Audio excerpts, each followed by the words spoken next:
ನಮಸ್ಕಾರ ಗುರು.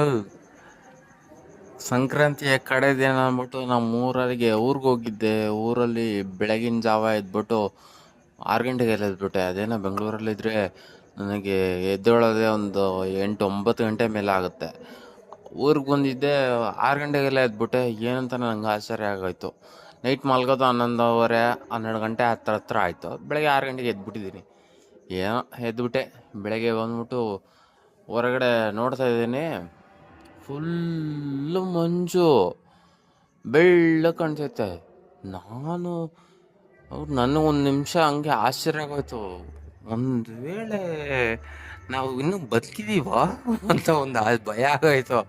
ಯಾಕಂದರೆ ಫುಲ್ಲು ವೈಟಿಗಿದೆ. ಸ್ವರ್ಗಕ್ಕೆ ಏನಾದರೂ ಬಂದಿದ್ದೀವ ಅಂತ ಆಗೋಯ್ತು ನನಗೆ. ಯಾಕಂದರೆ ಕಾಣೋದು ಆ ಥರ ಇದೆ, ಆ ಥರ ಕಾಣ್ತಿದೆ ನನಗೆ. ಆಮೇಲೆ ಎಲ್ಲ ಕ್ಲೀನಾಗಿ ನೋಡ್ಕೊಂಬಂದೆ ಒಂದು ಕಡೆಯಿಂದ. ಆವಾಗ ಗೊತ್ತಾಯ್ತು, ಓಕೆ, ಇದು ನಮ್ಮೂರೇನಪ್ಪ, ನಮ್ಮೂರಲ್ಲೇ ಹಿಂಗಿರೋದು ಅಂದ್ಕೊಂಡು ಬೆಳಗ್ಗೆ ಬೇಗ ಎದ್ಬಿಟ್ಟಿದ್ದೀವಲ್ಲ ಅಂತ.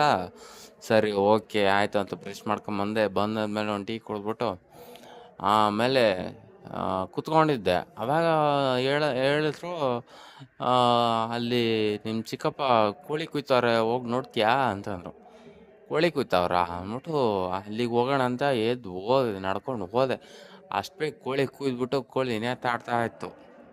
ಸರಿ, ಏನೋ ಕೋಳಿ ಹಿಂಗೆ ಕುಯ್ದೇ ಬಿಟ್ರು ಆಗಲೇ ಅಂದ್ಬಿಟ್ಟು ನಾನೇನು ನೋಡ್ಕೊಂಡು ಸುತ್ತಾಡ್ಕೊಂಡು ಅಲ್ಲಿ ನೋಡಿದೆ.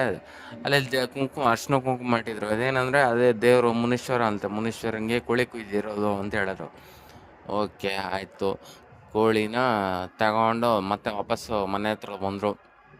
ಅಲ್ಲಿ ಬಂದಿದ್ಮೇಲೆ ನಮ್ಮ ಚಿಕ್ಕಮ್ಮ ಒಳ್ಳೆ ಬಿಸಿನೀರು ಒಳ್ಳೆ ಕುದಿಸಿಟ್ಟಿದ್ರು ಸ್ನಾನ ಮಾಡೋಕ್ಕೆ ಅಂತ. ಅದು ನಾವು ಸ್ನಾನ ಮಾಡೋಕ್ಕಲ್ಲ, ಆ ಸತ್ತೋಗಿರೋ ಕೋಳಿ ಅಲ್ಲ, ಹುಂಜ ಸ್ನಾನ ಮಾಡೋಕ್ಕೆ. ಸರಿ ಆಯಿತು, ಅದು ತಂದಿಟ್ಟರು. ಇಟ್ಟಿದ ತಕ್ಷಣ ನಮ್ಮ ಚಿಕ್ಕಪ್ಪ ಅದಕ್ಕೆ ಅದ್ರಲ್ಲಿ ಹಾಕಿ ನೆನೆಸಿ ಚೆನ್ನಾಗಿ ಕೋಳಿ ಪುಕ್ಕ ಎಲ್ಲ ಬರೋ ಬೇಗನೆ ನೆನೆಸಾಕಿದ್ರು. ನೆನೆಸ್ಬಿಟ್ಟು ಆಮೇಲೆ ತಗೊಂಬಂದರು. ಕೋಳಿ ಪುಕ್ಕನೆಲ್ಲ ಒಂದು ಕಡೆಯಿಂದ ಲೈನಾಗಿ ಒಂದು ಕಡೆಯಿಂದ ಕಿತ್ತು ಸೈಡಿಗೆ ಎಸ್ತರು ನಮ್ಮ ಚಿಕ್ಕಪ್ಪ.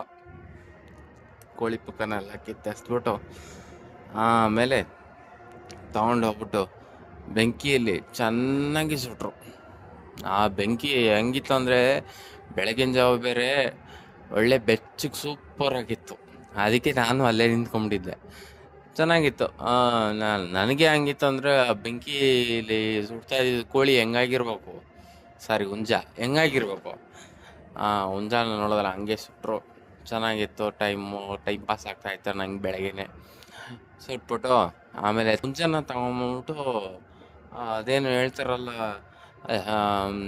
ಎಂಥದ್ದು ಹಿಂದಿಲಿ ಏನೋ ಹೇಳ್ತಾರೆ ಅವರು, ಹಲ್ದಿ ಫಂಕ್ಷನ್ ಅಂತ ಹೇಳ್ತಾರೆ.